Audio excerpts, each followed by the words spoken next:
Well, I didn't mean to start with thunder. Yeah, you did start with I'm thunder. getting used to the new table setup. I Yeah. think I need to move the mic stand a little bit. Yeah, you might need to move the mic stand a little bit. I mean, you know what I can do? I can mute your channel Nah, temporarily. we'll do it another But what if time. you keep doinking it with your ding dang old hand? Well, that was me setting down my beverage And because I put it on top of the clamp and then it rolled off the side of the I clamp. see. We're just trying new things. We are. We're trying new things. We can't just sit still. We can't Well, just we're always striving for bigger and better. yeah, that You is know, true. That speaking of bigger and better, the flavor selection of Slim Jim has grown. has it? It has. It has grown. I mean, I'm open to new Slim Jim flavors. These are flavors of Slim Jim in which I've never seen. My wife picked these up because she said, "Hey, you boys look like you should probably try some of these new Slim Jim flavors." And I was like, "You know what, lady, you're right." We've got two different flavors here by Slim Jim. We've got the Fritos chili cheese Slim Jim, Now, I've seen that at the gas station, but I've never procured one and then we have the Doritos because it scares me a little. sweet spicy chili. That sounds delicious. So, what we're going to do here is we're going to. Have you ever tried either one of these before? No. Okay, cool. So, this is a first for both of Yeah, us. I've only ever seen the chili cheese Frito one, but it kind of scared me a little bit because I was like, that's either going to be really good or just atrocious. We're going to be like boys going camping here. And we're just going to use the old pocket knife to the old separate it. pocket cleaver. The old pocket cleaver here to That's separate. why you cleaned your knife. I did clean my knife. I was wondering. Yeah. So, okay, we got that. Separate it like that. Got it like that. Slice it like that. Perfect. That's round number one. Same thing on this one. Measure it out. Give it a little bit. Give it a bend. After you give it a bend, give it a slip. Give it a spin. And now I can put this heavy knife on the table and make a big dong. Oh, I avoided noise. That's so pleasant.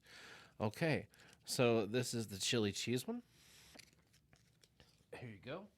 And this is the sweet chili. Okay. Here you go. Got him. So which one we doing first? We're gonna do the chili cheese Okay. of the new Snap into a Slim Jim flavor variety. Speaking of Snap into a Slim Jim, if you look right behind Tiny's shoulder, what happened? My phone is just going absolutely bizarre. Did somebody hack you? No. My alarm went off for my medicine. Mm. And then my flashlight come on because my alarm had been going off. I see. So it's just extra alerting you. Yeah. If you look over Tiny's shoulder, you can probably see the bust that was that is the Macho Man Randy Savage. Tiny, Yeah. did you just rip that off? That was the plastic part. I didn't even think of that, if I'm being honest. Because I was like, I literally in my brain went, of course he gave me the end of this one that you can't even freaking pull apart. It never even occurred to me to try that, if I'm being real. I cut it clean in the middle so it wouldn't be able to just push up from Yeah. the open end. Yeah. Didn't even think of that. All right, so here's the chili cheese Frito Slim Jim on 1, 2, 3. Okay.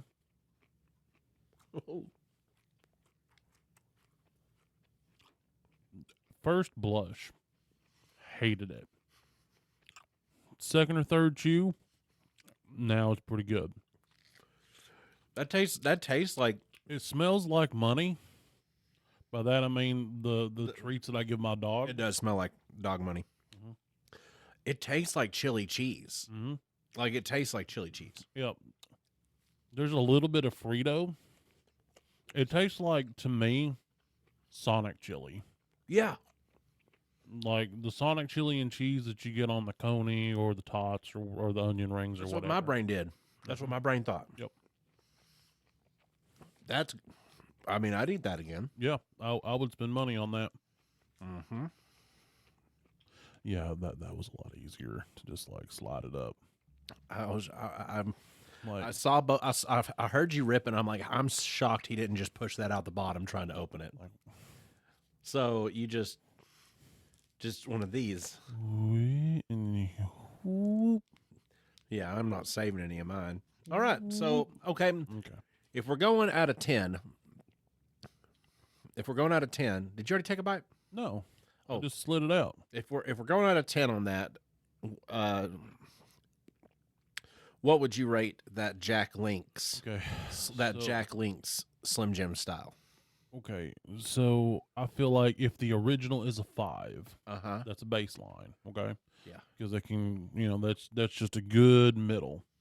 I would give that a 7. I'd say for me it would be probably about that, maybe still in the 7s. I'd say 7.3, 7.4.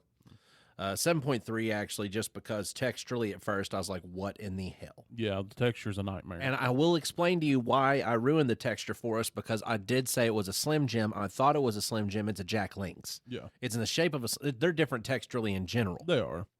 But I mean, we could still say that, the regular Slim Jim is a 5, because honestly, I didn't even read the package. I just noshed. Okay. So this is the sweet and spicy chili Dorito. 1, 2, 3. Much softer. Mm-hmm. This texturally is the same thing as pepperoni.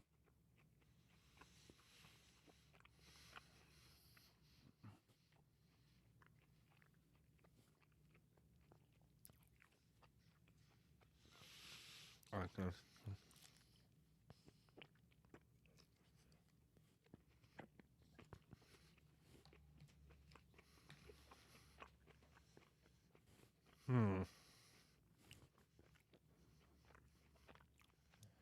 I do like this one better.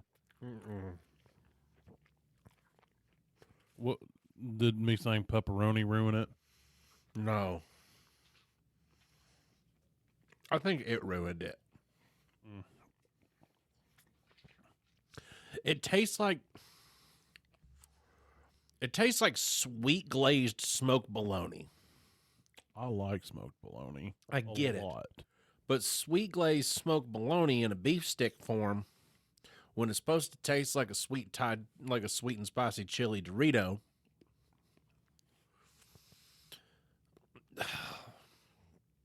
I mean, when I consume smoked bologna, I do put barbecue sauce on it, so that's not off-putting to me.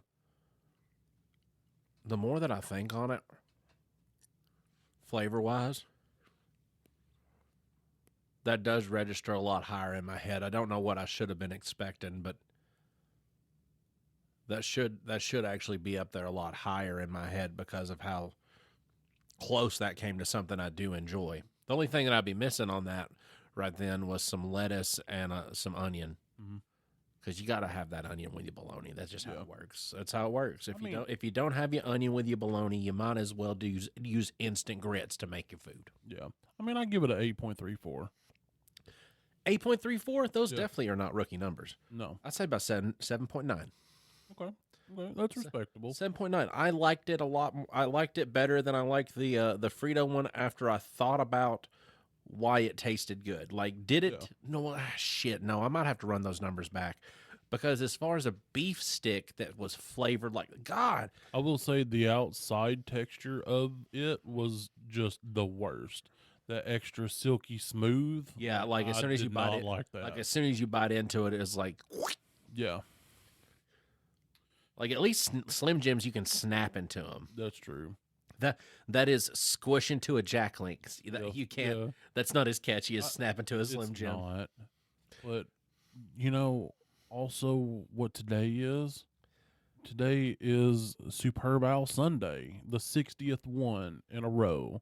Today is the Superb Owl. We have chosen to spend it with these fine folks instead of watching it on the television like the rest of America.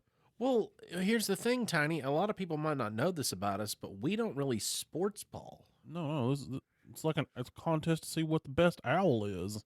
Like there's Superb Owl.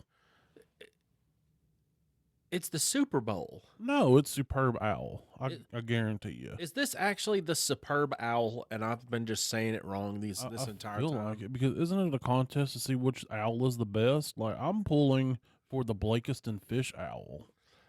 Oh, I kind of like the great horned owl. Well, I mean, the Blakiston fish owl is the largest of the owl species. Bigger than the great horned owl? Yes, like wingspan of 6.5 feet, can average between 6 and 8.8 pounds, almost 9 pounds of bird. You ever seen a great horned owl up close? Not up close. I was playing disc golf one morning over at I think the great horn is the biggest in America. might be. I was over playing disc golf at Cane Creek Park, Mm-hmm. and it was an early morning round. Yeah. Just because it was just just a few guys was like, hey, we're gonna meet up, go throw in the morning. All right, let's go throw. So it went and through. We got to if it's hole 17. It's the one that you have to throw up towards the woods, no matter where you are, right after the water hole. Yeah. So we were tossing some frisbees, and I stepped up to throw my frisbee. And as soon as I stepped up onto the tee pad and was kind of getting myself squared up, like I heard like the branch move, Yeah. and the branch move like I thought the tree was moving, like going because it went shh, and I was like, oh shit, Dang. and then when I jumped, then I just saw this humongous bird of prey Yeah. just glide its silent way over across the gap there, Mhm. and then go up into the trees with another single flap. It's floated up, and then it is quietly nestled and gone to where I can't see it anymore. Heck yeah. Well, actually, I have been up close with a great horned owl. One lived in my bedroom when I was growing up as a child. Really? Yeah. It was a stuffed one? Yeah. Okay. And a pygmy owl. Seeing them alive and in flight, and how I'm big, sure that's way better. dude, it's insane how big and fluffy those some bitches get. Have Dude, you ever seen The Secret of Nim? No. If there was something on The Secret of Nim that was like this wisdom figure of the woods, Mhm. but he was also an intellect because he was an experimented on animal at the laboratories of Nim, and they activated. Oh, I thought it was just like a fantasy movie. No, Secret of Nim was actually I forget what it is, what NIM stands for, but it's it's like animal testing lab, and they're doing Oh. different experiments on animals. Wow. And Okay, I was way off. yeah, and in the lab, they've basically tried to increase the intelligence for human brain function. So they've done a lot of tests on a lot of different animals to see if it does it with them. Well, it does, and they live longer. Mhm. They also they become more intelligent and problem solving. Mhm. Some of them even learn to read Oh, that's cool. just from like the experiments, like shocks and all this Yeah. other stuff.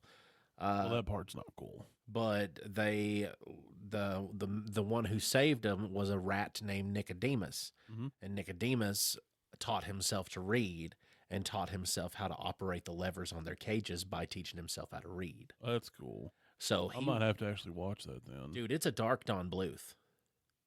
Oh, it's a cartoon? Yeah, Oh, okay. it's I based. mean, it sounds cool. It's based on the Based off the description. It's based on the perspective of the mice. But anyway, long story short, the owl was also, and owls are like wise, intelligent creatures in the first place. Yeah. You know, so Well, in most cultures, they symbolize wisdom or intelligence. In some Native American cultures, they symbolize death. I can understand. I mean, hell, if you came, They are apex predators. if you came face to face with one of those some bitches, like it would be weird. Like I was face to face with a hawk one day. Oh, that'd be cool. I don't like Hawks are cool too. I don't like consuming gardening on the porch much anymore because I used to just get visited by hummingbirds a lot. Yeah. I just sit out there and I think they'd be attracted to the smell of it. Well, one day a big bird was attracted to the hummingbirds. Gotcha. And it was the predatory birds are scary. I mean, maybe it was just Tobias coming to say hello. Who's Tobias? The kid from Animorphs who got stuck in his hawk form because he stayed transformed too long. What a Morphed nerd! Too long. What a nerd. Dude, I used to love those books as a kid because I love animals, and I'm like, it'd be so cool to morph into animals. Dude, you know what? Like I remember the covers of the books because there's like here's this animal and Yeah. here's this human. You know what the midway point of that always looked like to me? What?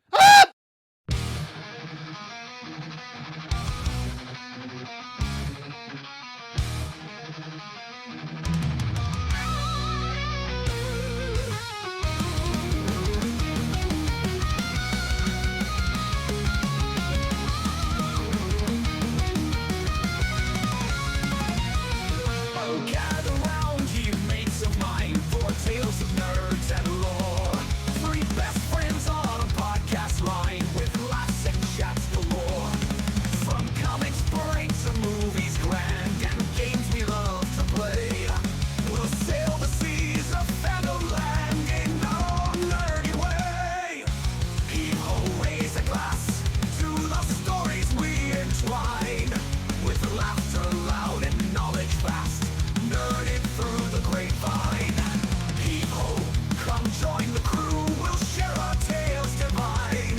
From D&D to MCU, nerded through the grapevine. Hi Hold everyone. on. What happened? I gotta show you this. Oh, Tiny's showing me It's something. another Animorphs cover. Hold on. This is the second. Is that Alex Jones? Yeah.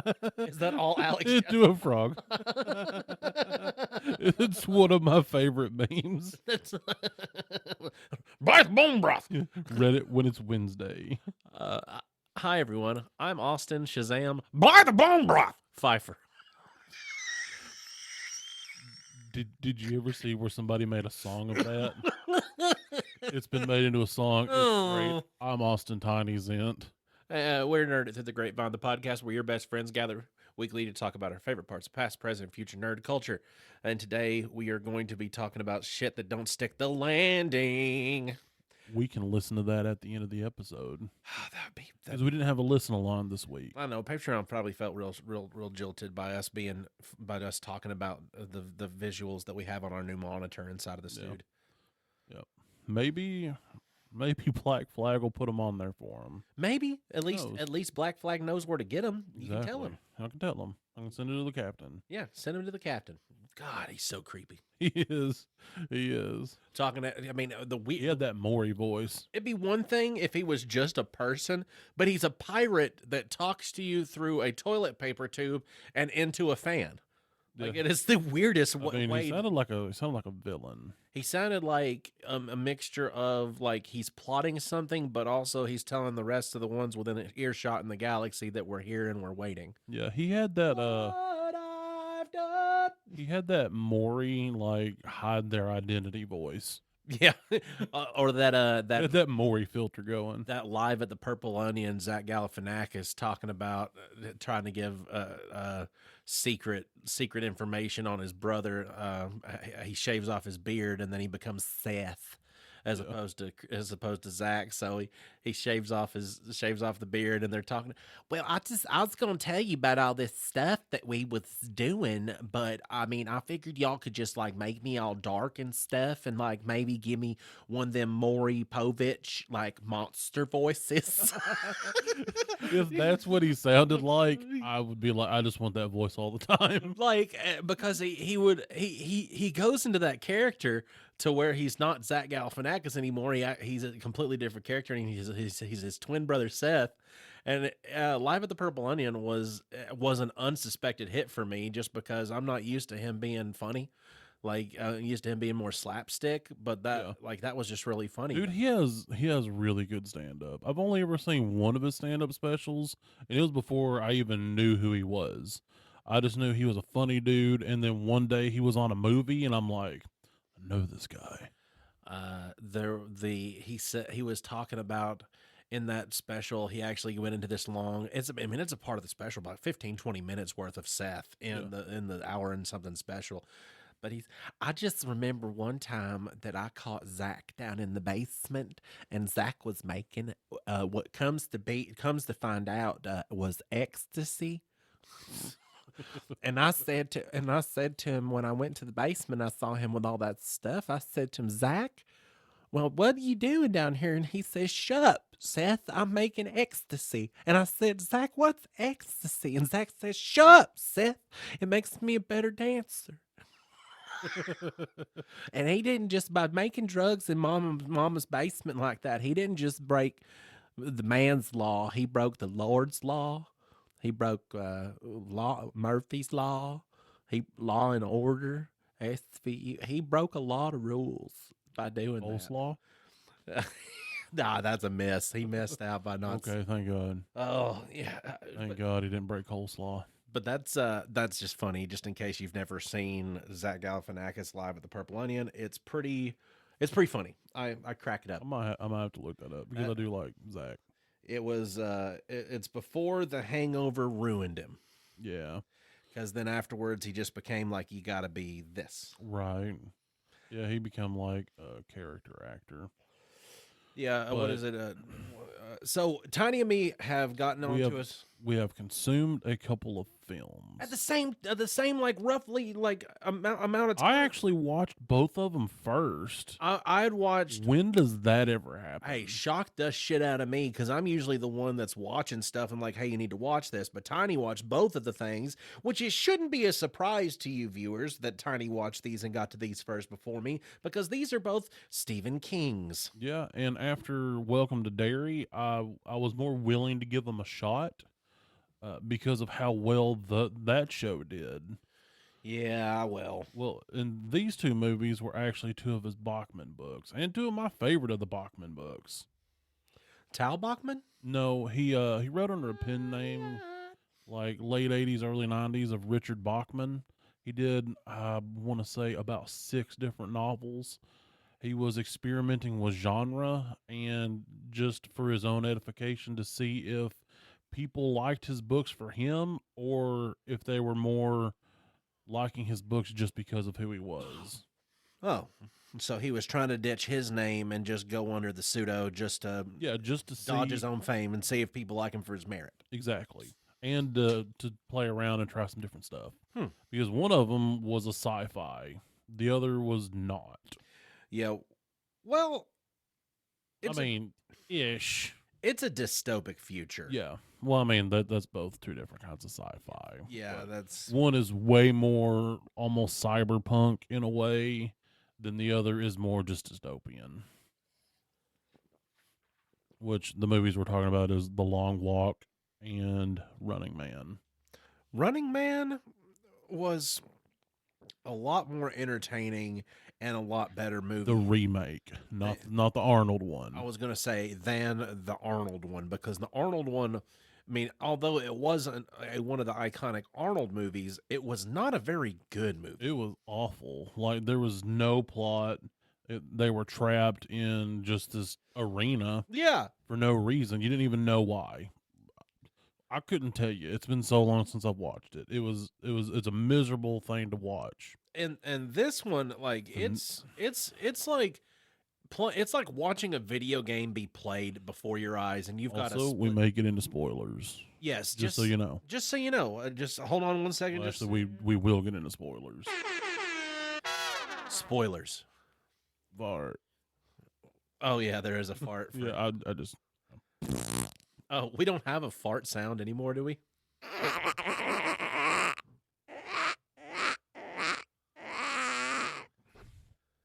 You better be careful. The Robinsons might call you. You just called them. They might pick up. What the fuck you going to do if the Robinsons pick up the phone? They'll scold have me. no idea. They'll scold me for my potty mouth. probably.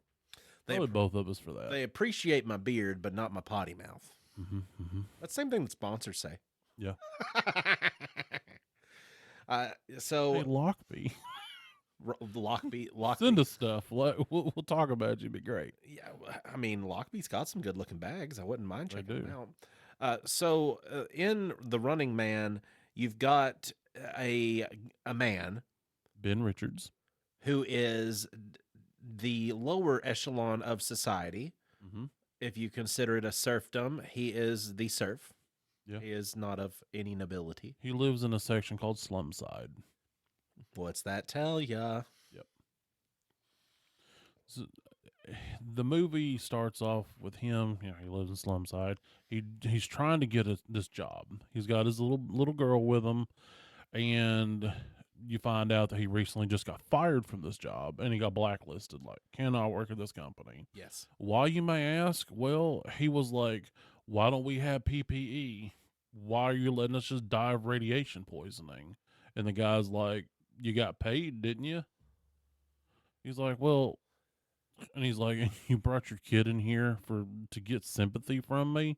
You know, fuck you, dude. And he's like, no, I brought my child with me so I don't kill you. Yeah. He's a rageman. Yeah, he is full of rage. If you're any fan Honestly, righteous indignation. he's pretty he does got a lot of righteous anger to him though, doesn't he? Yep. He's like the epitome of a righteous anger. Like it's unjust around him. Yep. It's like everything is downtrodden. Like he is a part of the most downtrodden. He's seeing the way that it's working. And money is not only the root of all evil, but also what makes the damn world go round. Right. Because his whole motivation for, well, his daughter's sick Yes. with the flu. There's a medication that he could get that would, you know, save her life because she's dying from it, and she's like 2. She's an infant. She is in that toddler stage. Because his wife is working at adult establishments. She's a waitress Yeah, she doesn't do the at an stuff. adult establishment. She doesn't do the stuff. She don't but do them extracurriculars. She serves the beverages to the Yes. men who are about to engage in this. Right. And she's pulling 16, 20-hour shifts and only making enough money to get some medicine that only helps the symptoms. It's just poor people medicine. Yeah, it's not enough to really do anything except make their daughter Kathy just feel a little better for now. Not helping her really. Because they've got echelons of medicine. They've got cures and they've got symptomatics. Yes. If you don't have X amount of money, you can't afford anything but the symptomatics. Exactly. And that'll treat you enough to maybe your body might get past it. Or you can buy the cures. You can buy the cures for everything if you got money. Yeah. And this one, they have it under they like, by the way, we can cure this, but you got to give us that money. Right. And so you find out that Ben has been fired from like all the companies in the area, like the places people work, which is like 4 or 5 of them, because the whole world is run by like these executives and Basically, just megacorps. Yeah, that, just that own this everything. one mega corporation that owns everything. They give you the free TV. They call it freebie. They run the defense. Like they are everything. They're what is it? CNG. What's the name of the network? And he's been blacklisted from them because at every job he's like, hey, we're not being treated right. Treat us right. And they're like, no, you're fired. So his last ditch effort is to get on one of the game shows because the freebie has a bunch of them. You can get on there, you compete, you win money. Now, some of them are just as innocuous as like you run on this wheel, you know, and you just got to keep running and you answer trivia questions. Like he's wanting to get on something like that because I think he doesn't need a whole lot to save his daughter. I mean, granted, he wants more, but at the very least, he just wants to be able to save his daughter's life. And so he gets in this horrible long line, goes through the thing, and the only show that they'll hire him for, because his name is flagged, like it's by his picture and everything. Caution, this man is a rage monster. Yes, was the Running Man. And what the Running Man is, you and 2 other people are released into the world. You get so much money to start off with. You get $500 new to start off with. And then every hour you get more money until you end up with, I think it was at the end, $1 million or something. No, it was probably more. You end up with a stupid amount of money that at that point money doesn't exist to you. 1 billion new $1 billion. Yeah, that's right. And you get bonuses. Well, hold on. Let's back up a little bit. So you're being hunted by 5 people, and there's a leader. His name is McCone. And normies like us, if you see them, you get on this thing on your phone, you take a picture of them, you record. I think it said what? Record, report, reward. Yes. And so if it's a confirmed sighting of him, you get X amount of money. Yes. If it results in him getting killed, you bukus. get 10 times that. Yeah. So the world is out to get you, and you have to survive while you're being hunted. And if you make it 30 days or kill all the hunters, you win. And so that's basically the plot of the movie, is him trying to survive. He gets some help along the way from a cast of characters, and then there's a bunch of other people that's trying to stop him. Tiny, Yeah. I stole your power. I didn't mean to. This needs to. This needs to go over there with you. Yeah, I mean, we can get it later. Here. You can just hang on to it for tonight. What do you? What do you think you can't like bear the responsibility for one day? No, my table's wobbly over here that sits next to me, and I keep donking it, and it keeps going. I hear it going, boom, a boom. I wasn't hearing it at all. Yeah, because it's about to fall at any moment. It's all it gives. Gotcha. Like this.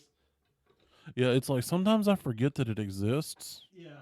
until I remember, you know? Yeah, it's needed for important things. Yeah, well, it's been a while just kind of behind some things.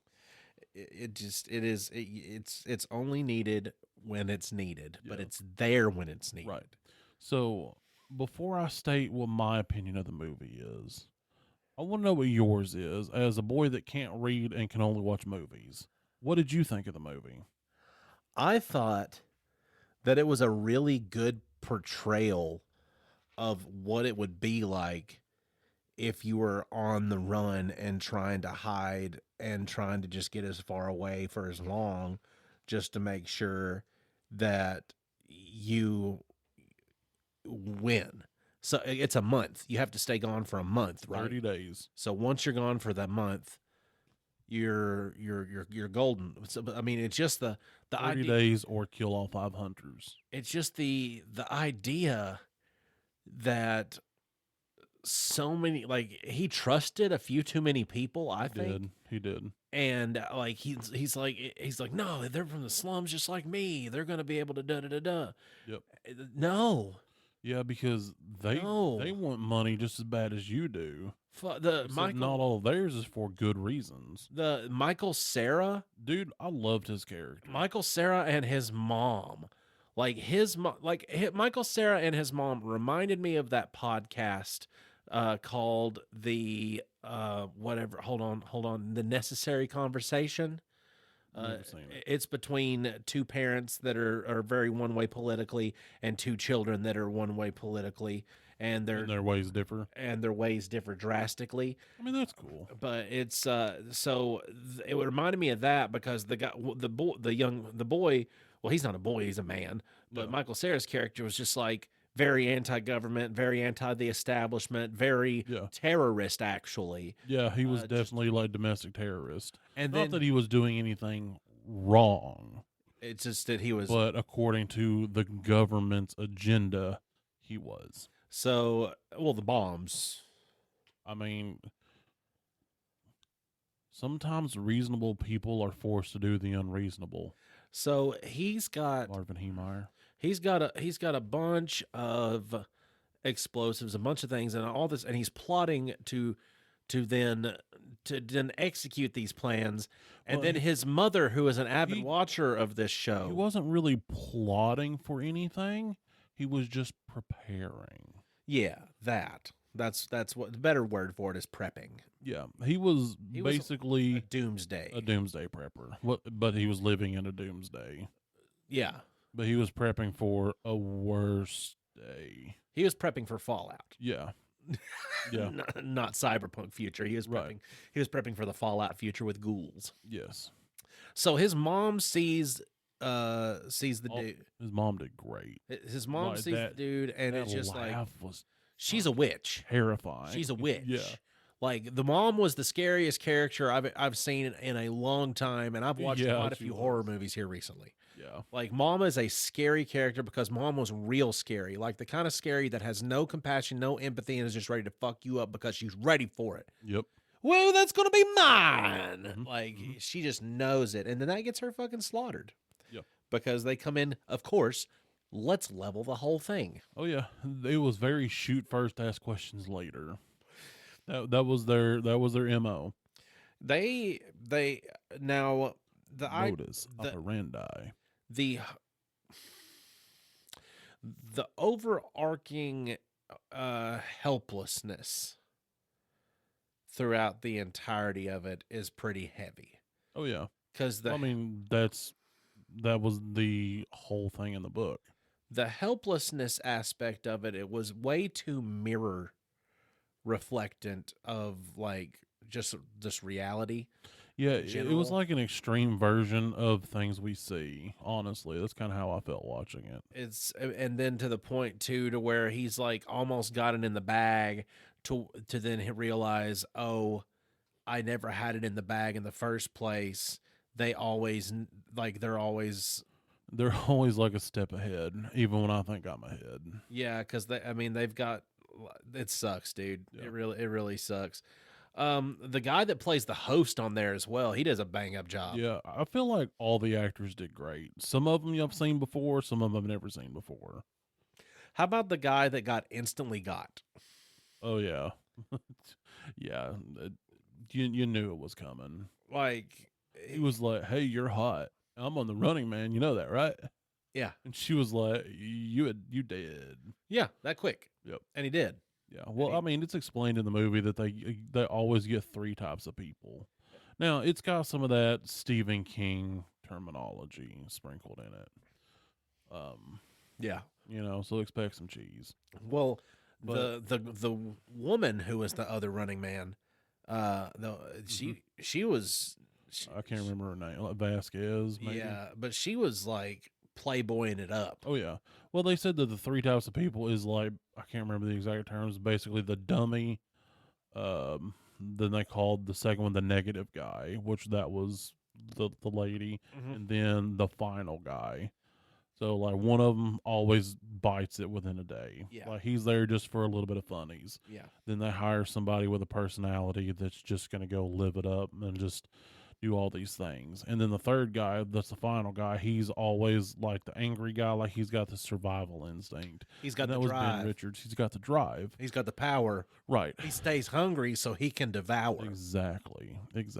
Put in the time and put in the hours Mm-hmm. so we can get what's ours. Exactly. And that's Ben Richards, because their whole thing is they want good ratings so they can get more money and pump out advertisements and all these things. And so they'll actually let the final guy run longer than he actually could because they're like, "Oh, we don't use data to find you. We just use people." And that's bullshit. They use these things that they call data sniffers. They know where you're at. It's like pretty they, much it's like most they of the time. straight up got the technology that Lucius Fox said was too much in The Dark Knight. Exactly. Like they just based off of the digital imprint of every electronic, they're getting signals and messages, and they're finding out information on just everything that's going on everywhere Right. at all times. Exactly. And then goes through all these things and I wish that wasn't real. right. Well, the whole point of talking about the movie is to talk about the end of the movie. What is your opinion on the movie overall before I give my opinion? Like, what do you feel about it?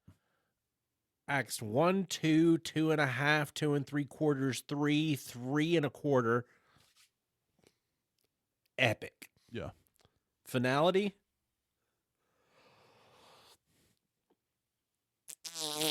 Yep. What specifically did you not like about it?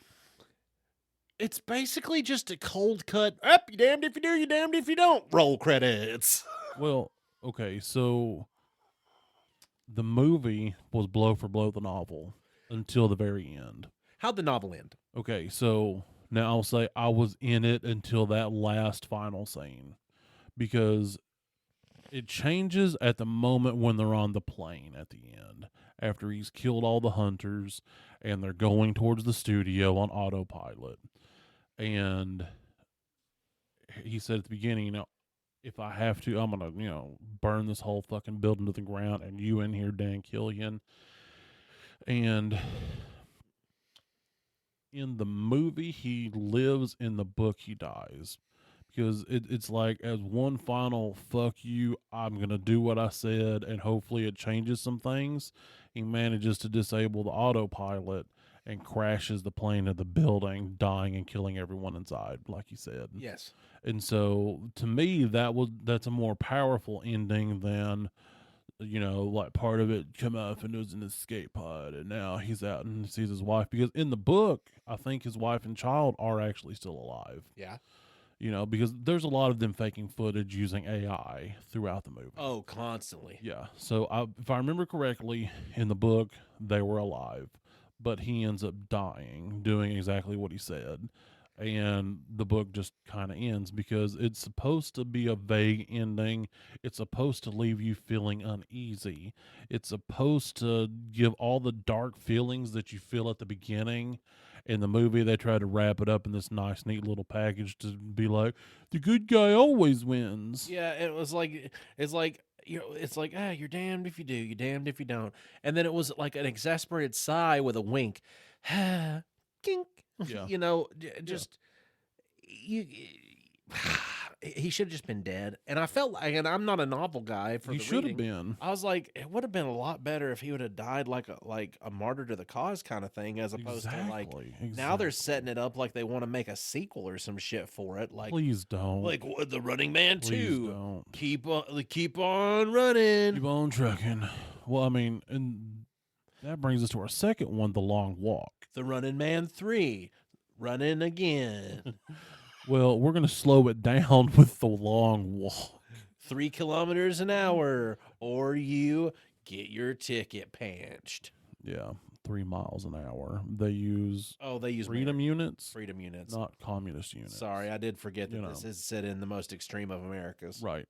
Because, it's like futury but pasty, because based on the cars and things, it looks like 50s or 60s. That has as a name. most Stephen King things. That has a name. You know what it's called. Yeah, retrofuturism. Thank you. And it's like the whole world is taken over by a regime. Mm-hmm. Same kind of idea, except this is military and not like entertainment advertising. It's Mark Hamill. Yeah, and Mark Hamill plays the protagonist, who mentions sack entirely too many times. He does say sack a lot. So much. He reminds me of Gunny if Gunny wasn't as clever. Yeah, exactly. And he was malicious. Yes. And so this movie it's more character driven than situation driven, but there is situation. Because it's a group of guys, it's a group of 50 guys, in their early teens, up to like maybe 20, like at max. They sign up for, like, how us as men, we have to sign up for the draft. They sign up for something else. They sign up for this lottery. Wait, we signed up for the draft? Yeah, that's what you had to do when you left high school. You remember that thing you had to sign up for? The Selective Service Act? Yeah. That's for draft purposes. I thought the draft wasn't instated anymore. It's not, but if it was necessary, that's what they use. That's what the Selective Service Act is. Dude, what's the cutoff age for the draft? Oh, we're too old now. Are you yeah, sure? we are too old to join any branch of military once we hit 35. Oh, okay. The one that'll take you the latest is the Navy. Like, I know that there's probably been some, unless you have prior service. I know there's probably been some sorry excuses for military folk out there to ever go through, but you ain't seen shit if you haven't had Shazam and Tiny put through it. Oh yeah, there's a reason I didn't join. Like I've talked to people that have joined, and they're like, why didn't you join? Because I've got a tattoo of the Gadsden flag. Apparently, a lot of veterans have that, so I've been confused with a veteran. I am not a veteran, never claimed to be. That's the no step on snack. Yeah, pretty much. And I was like, they're like, well, why didn't you? I said, because if a man was yelling in my face, it would be bad for him. And they said, you would never make it during boot camp. And I said, I know. I led with that statement that I would never make it through boot camp. I led with that. That's why I didn't do it. But anyway, so they sign up for the lottery and they draw 50 names out, and then you get to participate in the long walk.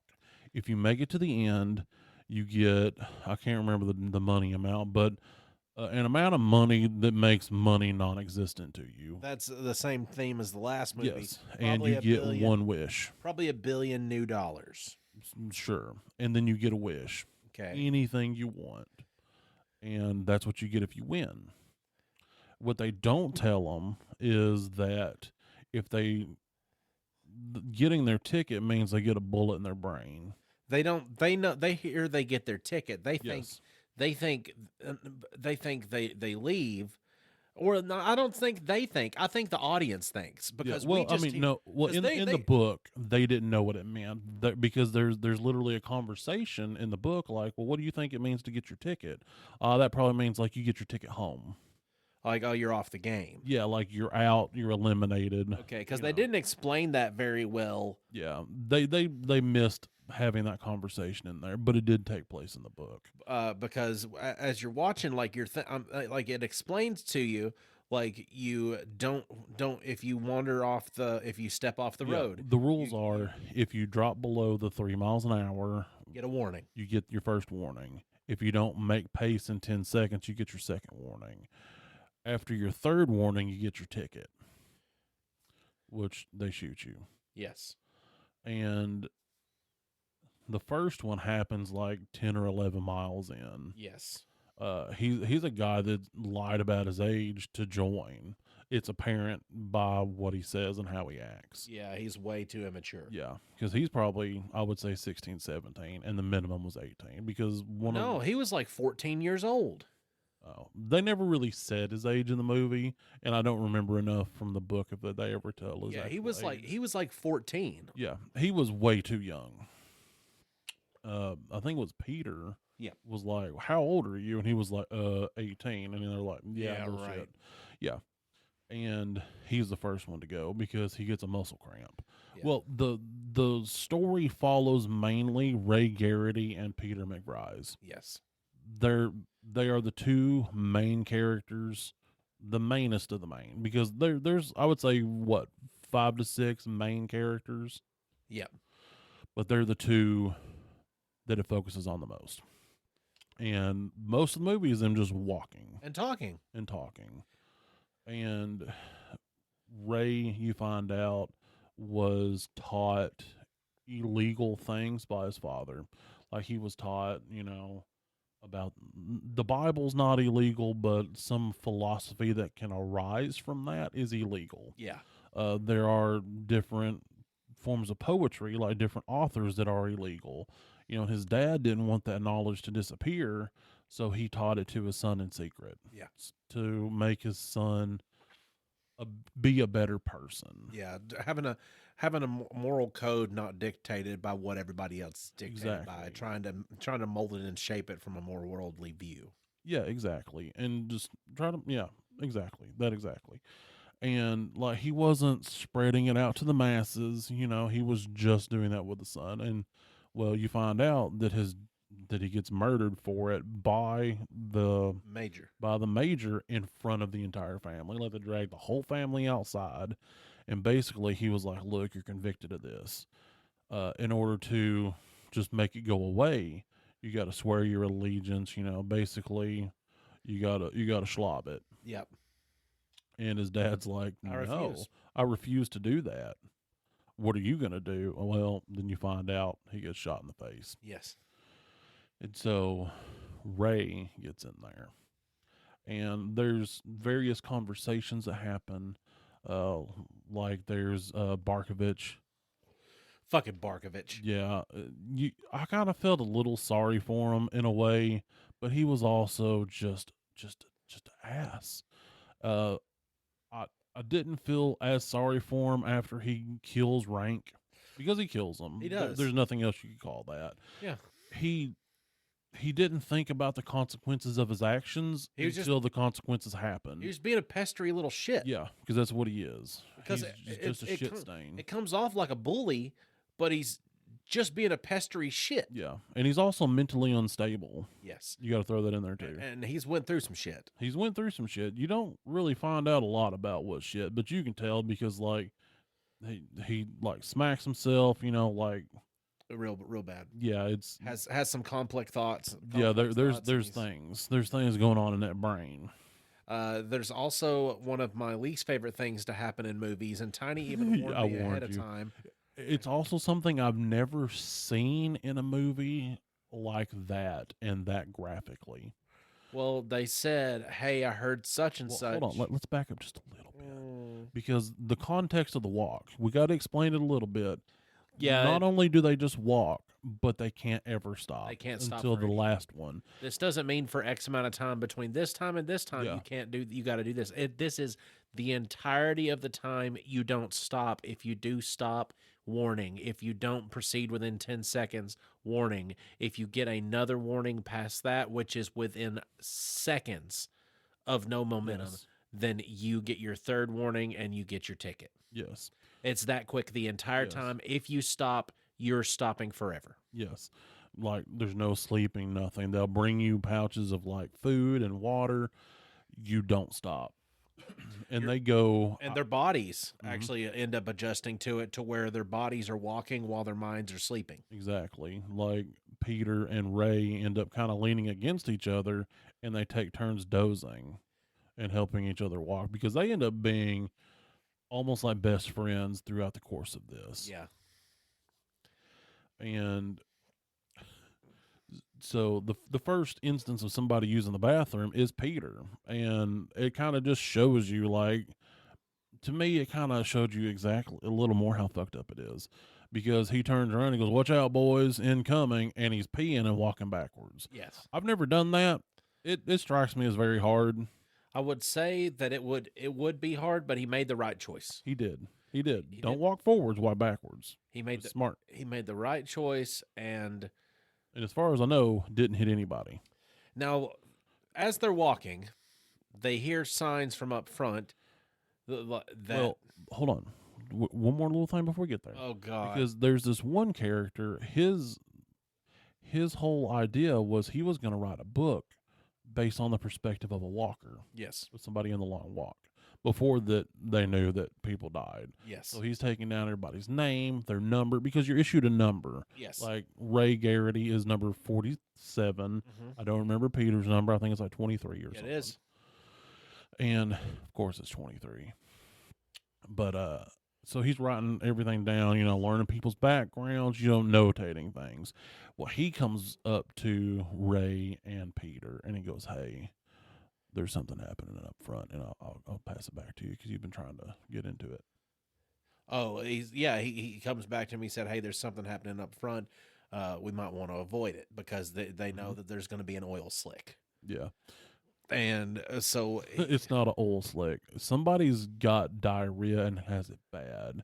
Yeah. Like like he's got it, but he's not let it out yet. yeah, And I've not seen diarrhea poop leave a butt in a movie. you got a You you got a directly behind angle point of view of this man Yeah. having to stop, getting his first warning, having explosive diarrhea, trying to force his body to carry on moving forward so he doesn't get that second warning, and his body's just not moving. It's Yeah. locked up, he's pooping. Yep. So then there's the he gets to moving, and he's finally moving, and he's up and he's going, he's thinking, "Oh my god, I've got it. And then you see it, he's hit with another full body spasm Yep. cramp. So he And then you doubles. see it flying out the back. So you see it just pepper spraying out the back, and third warning. Yep. And then he's trying to move, but his body locks up again, and he goes, Yep. as both top and bottom are going at the same time. Yep. Wild, Yeah. It was insane. wild visual. Yeah. Well, and then later, the first night, that's when I would say half of them died. Yeah. because they get to like a 45% grade hill. Huge hill. Huge hill. Like it's the same route every time. It's like having to walk up Spencer Mountain. Yeah, and they still have to maintain pace. So you have to walk much harder and much faster to maintain that 3 mile an hour pace Yes. up this insane hill. And They lost half of them died that night. Yep. And the whole time Barkovich is like, "You're going to die tonight, Ray. You're going to die tonight." Because at the start of the hill, Ray had gotten his third warning because he fell asleep. Yeah. And so he's experiencing a moment, because Peter's like, "Hey man, I'll help you. Like we got this." And he's like, you just care about yourself, Peter. You don't really care about me. You'd keep on walking if I fell over. Yep. And I can understand why. Don't act like you're Don't act like you're my friend when you're not. And I can understand why Ray is feeling that way because he saw people die. He's experiencing like the most emotional crisis one could. And now he has his third warning, and there's this soldier marching beside him with a gun pointed at his head. Ready for it. Ready, just waiting and raring to go.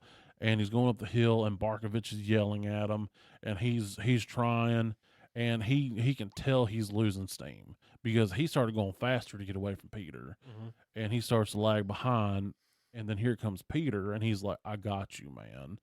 I know you. I got you," and he helps him make it up the hill. Yep. While everybody is getting shot around them like they're having to dodge people dropping. Sounds like war. Yeah, pretty much. And then they make it to the top. Yep. And now they got to catch their breath and still maintain pace. Yep. That like some of the things that you would experience by nonstop walking until you if you stopped you die, or you go until you die. Yeah. The guy with the foot. Yeah, that was the same guy that was writing the book. He was the one that was going to write it. Yep. And he had broken his ankle at some point. He did, and he just couldn't move. He couldn't move anymore, and he's just standing there screaming. Yeah. Just it's not fair. Yeah. No, that's the kid. The kid was it's not fair. Yes. It's not fair. Right. Like the guy with those writing the book, he was trying. Yeah. But he just could not maintain pace anymore. Yeah. Because his ankle was broke to the point that bone was sticking out. And he's like, I've got a broken ankle. Yeah. My foot is almost falling off. My ankle is broken. He's trying to like reason with them, and then and they're just going first warning, warning number 2. He's still just accruing the warnings, and then they shoot him. Well, I think the second or third person that shot was having a seizure. Yes. So and they're still giving him a warning. One person tripped and fell at the tank that ran over his legs. And they're giving him warnings before they shoot him instead of just shooting him. Yes. So all these horrible things are happening. One guy walks until like he had blisters and then began to bleed and was bleeding so much it was running out the tops of his shoes. And he died. Yep. And it's that hopeless, just dark. There's nothing I can do, but my only hope is to just survive. Oh That's man, the kind of tone of the entire. And who's the little Asian kid? Hank Olsen. Oh God, dude! When Hank decided he was going to turn around, Well, and they decided they were going to make an example out of Hank, and they got shot. Part of the rules is if you attack any of the soldiers, you get shot in the stomach, and you just die slow. Yeah. Because he mentally broke. Because for a while in the show or in the movie, he was a little bit of the comedic relief. He was supposed to be kind of like the everyman sort of or something. Yeah. And he just gets quieter and quieter as the walk continues to the point that he's got this piece of gum he keeps chewing, and they all say it's gross. And he's like, I just got this feeling that when the gum dies, so do I. And it gets to the point to where he can't stand the gum anymore. Exactly. The and gum because he's walking and he's holding it in his fingers and he's just looking at it. Yeah. And then he throws it away, and then he charges the soldiers and tries to grab the gun, and then they shoot him in the stomach, and he's just laying there screaming for Art. Yep. And Art was one of the other main characters. Goes back and is like, come on, man, we can do it. We can make it. And then Peter and Ray run and get him. They're like, no, Art, he's dead. You can't do anything. And they have to drag him away before, it sinks in that I can't do anything. Yeah. because they were all in, they were kind of like all in it together, and Hank was the first of that group to go. They called themselves. There were four of them. They called them the Three Musketeers. No, just the Musketeers. Oh, just the Musketeers. The Musketeers. Yeah. Yeah. Were there just three? No. Yeah. And then Art was the next one of the Musketeers to go.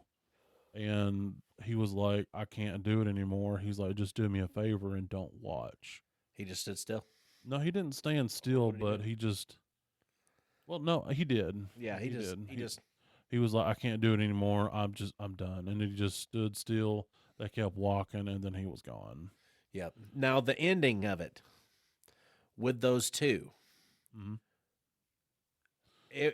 Dude, that was a damn. That was a bigger roller coaster than I was expecting right Yeah. there. Like, because you're thinking to I yourself, do feel like The Long Walk has a better ending than The Running Man, just in general. well, you get to the we're not gonna make, like, I'm not gonna make Well, it. it ends up as Ray and Peter as the Yes. last two. And Ray has pretty much just like, we can't help each other anymore. Like, this is it. It's you or me.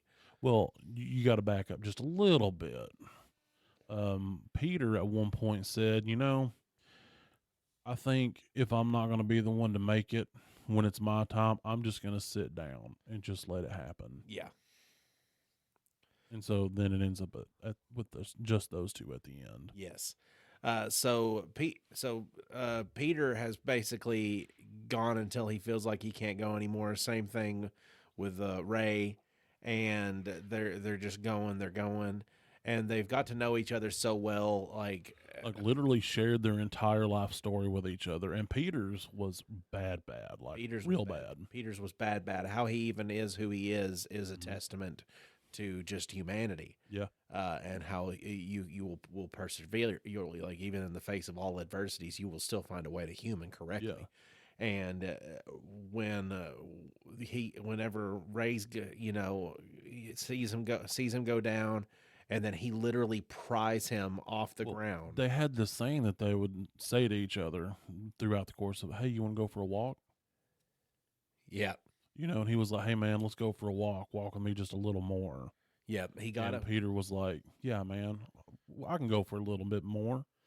And it got almost like got him a second wind, and you saw him like get a little skip in his step and Yep. everything from it. And by the time you see him get a little skip in his step, he gets a little bit forward. And he's like, Ray. And then Ray kneels. Ray has And gets his been ticket. knelt. Well, hold on. There was a conversation throughout the course of the walk of what their wish would be. Yeah. Okay. Hank, it was kind of funny. He's like, Hank had a little bit of a lisp. He's like, I want 10 naked ladies. Yeah. And Peter's like, they're all like, man, that's a stupid wish. That's the dumbest wish. And he's like, no.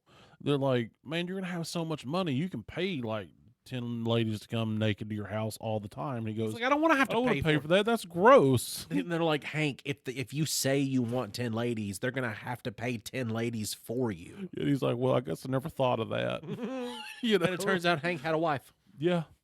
Yeah. Hank was the only one out there Yep. with anybody Yep. like that. Hank had a wife waiting on him. Yep. And he didn't tell anybody because he got ragged on when he told a couple people at the very beginning. Yep.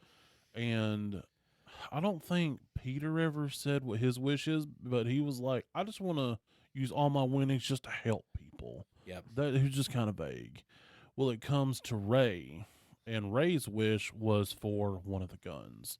Because he said he's like, the only thing that I can do to institute change is to get one of the guns and right at the end shoot the major, because then maybe the walk will stop. And then it gets to the end, and they're walking. Peter goes to sit down. Ray's like, hey, man, let's go for a walk. Just a little bit longer. And Peter's like, all right, man. And then, he gets that second wind. And then he realizes where's Ray. And you see Ray drop down to a knee. And then they shoot Ray. Because he was on his third warning. because he was on his third warning. He was on his third warning, and he knew that it would be so quick that Peter couldn't do anything about it. So he just basically he gave him enough of a jump to give him that jump start, because I think Ray knew that Peter had the will to actually enact the change that he couldn't even fully visualize. Well, so Ray dies, and then Peter, He's the winner. yeah, because the last one, the Major comes and shoots, and then announces, Peter's the winner and stuff, and he's like, "So, what's your wish?" And so Peter says, "I want one of the carbines," and he's like, "Well, you'll have one." He goes, "No, I want that one, specifically that one. I'm going to give it to my kid as a, like, I made it through this." And he's Yes. like, "Well, give it to him, soldier. That's his wish." And then he gets it, he shoulders it, and he shoots the Major in the face. Yes. And then he turns around and walks away. Roll credits. Credits. So, How did the book end as opposed to that? well, first tell me what you thought of the ending before we get to that. I hated the ending. I thought that was a worse ending than the damn Blade Runner, because I thought that the Long Walk was a better movie than not Blade Runner, but the Running Man. But I thought that the Long Walk was a better movie than the Running Man, because it wasn't like an actiony shoot 'em beat 'em up kind of thing. Right. It was an in-depth story told through storytelling. Yeah, it was a lot of like character driven things Yes. and dialogue driven. And for all of the stuff that is driven by this deep dialogue and these meaningful connections and this drama and this, all of it to just go, "I want that carbine." "Oh, you're not going to do it. You've got too much to live for now that you've got the money. There's no way that you'll shoot me." Boom. Roll credits. Yep. As he walks away and nobody does anything and there's nobody around anywhere, so you're left to believe, like, is he even alive, or is this now his spirit because he doesn't realize that he's been shot to death? Yep. So the book. Here's where my biggest problem was. Ray wins in the book, not Peter. What? Yeah. Because they're walking and they're holding each other, and Peter is like in real bad shape. Yeah.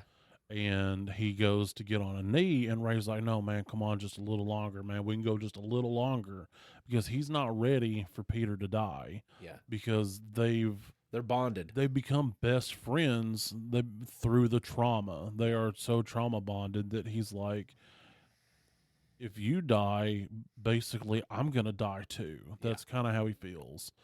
And so Peter goes to a knee, and Ray's like trying to tug him. He's like, "Come on, man, come on." He's like, "No, dude." He's like, "No, I can't do it anymore. This is the end." Because they did have the conversation about the wish. That was Ray's wish, blah, blah, blah. So Peter dies, and Ray's there at the end. And I think the walk went for what? Like About 400 something miles. Yeah. So at 3 miles an hour, it's almost like it's 7 or 10 days. Yeah. Okay. And so Peter's dead, and the Major's standing there, and he's like, "Oh, you won. Congratulations. What's your wish?" And as Ray is standing there, he kind of, through the distance, sees like a dark figure, and he just walks towards it. And that's the end. It kind of makes you think like he sees his dad, but it's a very vague, ambiguous kind of ending. And that's the whole point of both of these, was to have that vague, uneasy feeling at the end, and not to try to wrap in these neat little bows. The bow like they've didn't done. fit on The either bows one of them. didn't fit on either one. And even It's like, I got you this really cute cat. I hope you love it. And it's a Yeah. and it's a lynx. yeah. Like, Because- well, it looked cute and fluffy. yeah.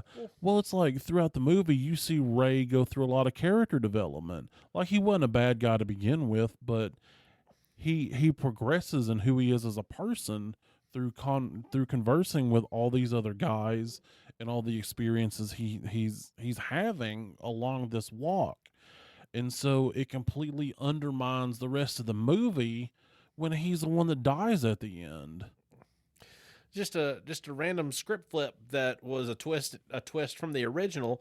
That Yeah. if it would have ended exactly like the original, with him not making a wish and not doing said action, and then just walking off into the distance, him seeing something that we cannot, Right. that'd be the same ending except with a different person. Yeah. So that'd be a twist that would be enough of a twist that'd make the book people go like, "Oh shit." Yeah. Yeah, because both of them, as I'm watching them, I'm like, these are the books in movie form, and I'm like, awesome. But both of them, they completely flip the ending on its head to put a neat bow on it, and that completely undermines the entire point of both stories. And so it's like, why did I sit here and watch? So Like, why? Like, the flip of the script for the long walk was the worst of them it was for no reason. it was completely out of place. Like when I got through watching it, I was on the couch and it was an audible. Because I bet you was in it I until was then. I was so in it, and then that happened, and I'm like, oh shit, wonder what's gonna happen. You gotta be fucking kidding me. Yeah. Like, Yeah. it's like, dude, talk about blue balls. Oh yeah. Well, so based on what I've said about how it actually ends, how do you feel about what the actual endings were? That would make more sense on both accounts for them just to be wrapped that way, because you don't get to see this man that wanted to change the world for the better and just use his money and winnings to help everybody, then instantly flip the script into I want to murder. Well, I mean, to play a little devil's advocate, okay? A little devil's advocate. I still think they should have left it like the book, because that was what the author's intent was. I know, but that's I don't care that they asked Stephen King, "Hey, are you cool if we do this?" And he goes, "Yeah, that's fine." I don't care. I'm talking about Peter, the one who Yeah. through all adversity has chosen to see the light and the hope Yeah. and to be the light and the hope. Then for this reason above all else, I don't want to be the light and the hope anymore. I want to be the hammer. Well, sometimes, like I said before, reasonable men have to do unreasonable things to enact change. So I wasn't against him pulling the trigger. If that was the way the author intended the book to end, I wouldn't have been against it, because the major was kind of like the leader of the regime.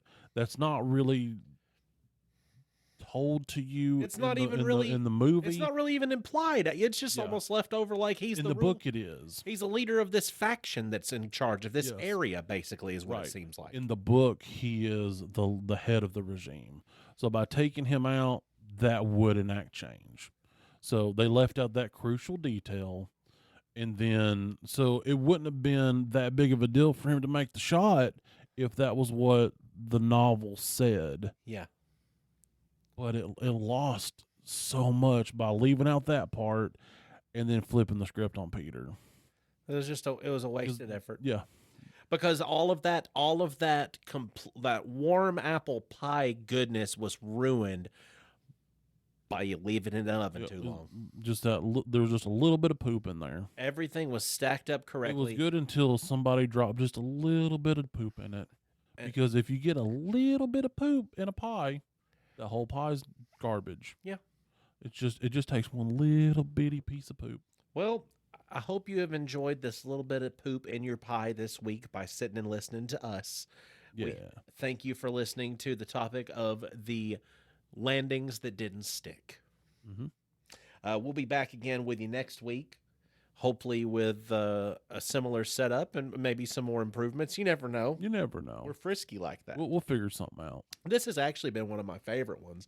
Just- Well, I mean, we can easily see each other. Yeah. We've got a screen for images if need be. This is pretty dope. That's off camera. It's pretty dope. Yeah. Got a- It's pretty great. Got an off-camera us screen. Yep. You all have a good rest of your week. Thanks for joining us. Yeah. Oh, and if life gives you grapes, You walk on them until you can't walk on them, and then you ram an entire network building in your ass.